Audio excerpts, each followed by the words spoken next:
법인을 운영하시는데 대표이사 급여를 그냥 방치해 놓는 분들 참 많습니다. 전달이랑 똑같이 하면 되겠지 이렇게 생각하시고 별 전략 없이 그냥 놔두시는데요. 특히 가족법인은 그냥 월급만 주면 끝이 아니고요. 급여가 세금을 줄이는데 뼈대가 되기 때문에 참 중요합니다. 어떤 분들은 매출이 40억, 50억인데 대표이사 급여를 너무 낮게 측정을 해놔서 이익잉여금이 너무 많이 쌓이는 경우도 있고요. 매년 배당도 하지 않아서 결국에는 소득세가 엉키는 경우가 많습니다. 반대로 같은 매출이어도 급여와 배당을 전략적으로 활용을 해서 이익잉여금까지 관리를 하시는 분들도 있습니다. 물론 대표님이 직접 하긴 좀 어렵고요. 저 같은 전문가와 함께 상담하시면서 결정하시면 되겠죠. 특히 법인세 신고하실 때 배당에 대한 결정도 참 중요합니다. 그래서 오늘 저희가 생각을 좀 바꿔야 될 게 이 급여는 비용 처리해야 되는 대상이 아니고 자산을 어떻게 설계하고 우리는 가족법인이니까 배우자나 자녀들한테 돈을 어떻게 넘겨줄지까지 고민을 하셔야 됩니다. 그래서 오늘 영상에서 자세히 설명을 드릴 건데요. 급여 어떻게 책정을 할지, 실제로 실수령액은 얼마나 되는지, 그리고 앞으로는 어떻게 해야 되는지 제가 꼼꼼하게 설명을 드리겠습니다. 제가 마지막에 급여에 따른 세무 전략을 플로우 차트로 정리한 PDF 공유 드리겠습니다. 꼭 다운 받으셔서 감 잡으시면 좋으실 것 같습니다. 저는 세무법인 로마 본점 대표 세무사고요. 궁금한 것 있으시면 댓글에 남겨주시면 직접 답변 드리고 상담 요청해 주시면 제가 직접 상담하면서 가족법인 전반에 대해서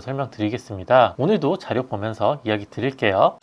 우리 가족법인의 급여 어떻게 해야 될까요? 가족법인과 일반 법인은 전략이 좀 다릅니다. 어떤 게 다르냐면 우리 가족들이 100% 지배를 하고 있죠. 그래서 보수는 개인과 법인의 자산을 배분하는 장치로 역할을 합니다. 그래서 이 급여만 보지 말고 배당과 퇴직소득 어떻게 할지, 그리고 복리후생비, 이런 복지, 보험까지 확인을 하셔야 됩니다. 그리고 대여금, 이 가수금까지 설계를 하셔야 되겠죠. 다시 말해서 가족법인은 일반 법인과 다르게 종합적으로 설계를 해야 됩니다. 그리고 보통 가족법인 만들면 초기 수익이 좀 불안정하죠. 이때는 어떻게 해야 되는지, 무급여를 해도 되는지 이런 전략을 써야 됩니다. 그리고 장기적으로 우리 가족법인은 장기 승계가 목적이죠. 그래서 증여와 상속으로 어떻게 활용을 할지, 다시 말해서 이번 달 급여가 아니라 10년, 20년의 로드맵을 처음부터 갖고 계셔야 가족법인을 잘 운영하고 잘 키울 수가 있습니다. 우선 제가 상담 드릴 때 가장 많이 물어보시는 질문 몇 가지 확인을 해보겠습니다. 대표 급여는 마음대로 책정할 수 있지 않을까? 이렇게 생각하시는데 상법에 저희가 정해져 있습니다. 임원의 보수는 정관에 정해진 보수 한도 내에서 주주총회 결의를 통해서 결정을 해야 된다. 다시 말해서 임원의 보수는 정관에 규정이 있어야 되고 주총 결의가 있어야 됩니다. 그렇다면 임원의 보수를 정관에 다 써놔야 될까요? 예를 들어서 이번에는 월 1000만원 주고 다음 달에 500만원 주고 싶으면 매번 이 정관을 바꿔야 될까요? 그런 건 아니고요. 이 한도만 정해놓으면 됩니다. 그래서 정관에 얼마까지 줄 수 있다 이렇게 정해놓고요. 그리고 이 문장에서 알 수 있는 것처럼 우리는 정관을 잘 갖고 있어야 되고 주총 이사록과 임원 보수 계약서까지 형식적인 것 잘 갖춰놔야 됩니다. 세무조사할 때 꼭 확인을 하거든요. 이거 평소에 잘 갖고 계셔야 됩니다. 이런 것들은 직접 하기 어려우시니까 제가 또 도와드리고 가이드해 드립니다. 그리고 이제 무급여 가능하다고 많이 알고 계시더라고요. 그런데 체크해야 될 게 꽤 있죠. 무급여 물어보시는 분들 중에 겸직 때문에 물어보시는 분들이 참 많습니다. 내가 무급여 해놓으면 겸직에 걸리지 않을까 이렇게 생각하시는데, 다시 말하면 내가 법인 설립을 하고 대표이사나 이사를 하더라도 무급여로 해놓으면 우리 회사에서 알지 못하니까 겸직금지 안 걸리지 않나요? 이렇게 물어보십니다. 맞습니다. 이게 급여가 책정이 안 돼 있으면 내가 다니는 회사에서 알 수는 없습니다. 근데 엄밀히 보면 겸직금지여서 무급여라도 직은 하고 있는 거거든요. 급여를 안 받을 뿐이지 대표이사나 이사의 직을 갖고 있는 거라서 겸직금지에 해당이 될 수는 있습니다. 근데 이 겸직금지는 세법이나 상법에서 못하게 하는 게 아니고 보통 회사에서 규정으로 만들어 놓습니다. 겸직금지를 왜 만들어 놓을까요? 다니는 회사에서 이 일 말고 다른 일은 하지 마라. 이 일에만 좀 전념을 해줘라. 아니면 이해 충돌이 좀 발생할 수 있잖아요. 이 회사에 다니는 이익을 자기 회사로 또는 다른 회사로 빼갈 수 있는 여지가 있기 때문에 이런 걸 막는 겁니다. 그래서 겸직금지가 있는 회사들은 보통 대표이사나 이사 안 하시는 게 좀 더 안전하긴 하고요. 정 어쩔 수 없다. 그런 경우에는 배우자와 함께 사업을 하시거나 이런 방법들을 좀 찾아보시는 게 좋겠죠. 그리고 작은 계획에 따라서 이제 결정을 하셔야 되겠죠. 이익은 많이 쌓이는데 무급여로 계속 하는 게 좋을까요? 재투자 측면에선 괜찮습니다. 하지만 어느 정도 이상 되면 급여를 책정해서 분배를 미리미리 해놓는 것도 좋습니다. 그거는 제가 뒤에서 좀 더 자세히 설명을 드릴게요. 그리고 4대 보험 납부를 고려를 합니다. 보통 이제 퇴직하시는 분들이 많이 물어보시는데, 퇴직하고 나면 직장 가입자에서 지역 가입자로 바뀌잖아요. 이때 재산에 따라서 보험료가 엄청나게 많이 나옵니다. 그런 경우에 내 가족 법인의 대표이사를 하면서 가족 법인을 운영을 하면서 급여를 책정한다면 직장 가입자로 건보료를 낼 수가 있습니다. 이럴 때는 오히려 장점이 되겠죠. 지역 가입자보다는 직장 가입자로 보험료를 납부하는 게 조금 더 저렴할 수는 있거든요. 그건 이제 이런 상황을 이제 종합적으로 고려를 해보시면 좋을 것 같고요. 그리고 초반에는 급여보다는 가수금으로 인출하는 것도 괜찮습니다. 급여는 뺄 때 소득세와 사대보험을 내야 되잖아요. 가수금은 빌려준 거니까 빌려준 거 다시 되돌려 받는 겁니다. 내가 빌려준 거는 시기 상관없고요. 금액도 상관없습니다. 언제든지 빼셔도 되고요. 대신 절차는 있으니까 절차는 저랑 함께 만들어 놓으시면 되겠죠. 언제까지 무급여로 가능할까요? 내가 이거 설립해놓고 끝까지 무급여로 하겠다. 이게 가능할까요? 국세청에서 약간 안 좋게 보는 시각이 있습니다. 무급여를 할 거였으면 왜 이 가족법인을 설립을 하고 가족들한테 이익을 주느냐, 증여의 목적이 있지 않냐, 이렇게 생각할 수가 있거든요. 그래서 2년, 3년, 5년 후에는 급여를 좀 책정을 해서 가져오시는 게 오히려 안전할 수가 있습니다. 좀 더 저희는 보수적으로 접근하는 게 좋으니까 이런 것까지 고려를 해보셔야 되겠죠. 이런 건 이제 제가 가족법인 많이 해보고 세무조사를 많이 해보니까 이런 노하우가 좀 생기더라고요. 그렇다면 언제부터 급여를 가져가는 게 좋을까요? 우선 첫 번째로 생각해 보실 게 있는데요. 개인의 소득이 이미 많다면 급여를 가져올 필요가 있을까요? 그럴 필요는 없겠죠. 저희가 소득세율이 6%에서 45%입니다. 이미 내 개인 소득이 40% 이상 돼서 많은 소득세를 내고 있는데 굳이 내 가족법인에서 급여를 가져올 필요가 있을까요? 그렇진 않을 겁니다. 이럴 때는 무급여로 하거나 아주 낮은 급여만 책정을 해놓는 경우가 많습니다. 그게 더 이익이 되니까요. 법인에 남겨놓고 사업을 하거나 재투자하는 게 훨씬 더 이득이잖아요. 낮은 법인세 내고 소득세와 법인세 차이를 재투자하는 게 가족법인의 큰 장점이니까요. 그래서 무급여나 최저를 유지하시는 게 좋고, 이런 경우가 꽤 있을까요? 엄청나게 많이 있습니다. 예를 들어서 고소득 급여를 갖고 계신 분들, 미국 주식 투자를 하거나 새로운 사업 하시는 분들 참 많고요. 원장님들 법인을 세팅해서 새로운 사업을 하거나 투자하시는 분들도 참 많습니다. 그런 경우에 이제 해당이 되겠죠. 내가 기존에 연봉 1억 또는 순수익 1억 정도 된다. 그러면 가족 법인에서 급여 책정 안 하는 게 오히려 이득입니다. 그리고 퇴직을 하고 나서 급여 책정 고려하시는 분들 참 많고요. 제가 설명 한번 드렸죠. 지금 당장은 높은 세율이어서 세금 안 갖고 와도 되지만 나중에 내가 다니는 회사 퇴직하고 나면 가족 법인에 다시 대표이사직을 수행을 하면서 급여를 좀 갖고 오는 게 오히려 이득이 될 수가 있겠죠. 사대보험 지역가입자, 직장가입자 이 차이가 있으니까요. 그래도 아무래도 수익이 안정적일 때부터 이제 이익을 가져오시면 좋겠죠. 그래서 초반에는 이익이 많지 않으니까 무급여를 하시는 경우가 참 많고요. 나중에 이제 이익이 쌓인 다음에 급여를 좀 책정하는 경우가 있습니다. 아니면 처음부터 거래선이 확보가 되거나 매출이 확정적일 때는 그때부터 급여 바로 책정하시는 분들도 많이 있죠. 개인마다 상황이 다르니까 그건 제가 상담하면서 이야기 드릴게요. 그렇다면 급여를 얼마나 빼야 될까요? 보시면 우리는 소득세율을 확인을 해야 됩니다. 연간 5천만 원 이하면 15%, 8,800 이하면 24%입니다. 요거는 이제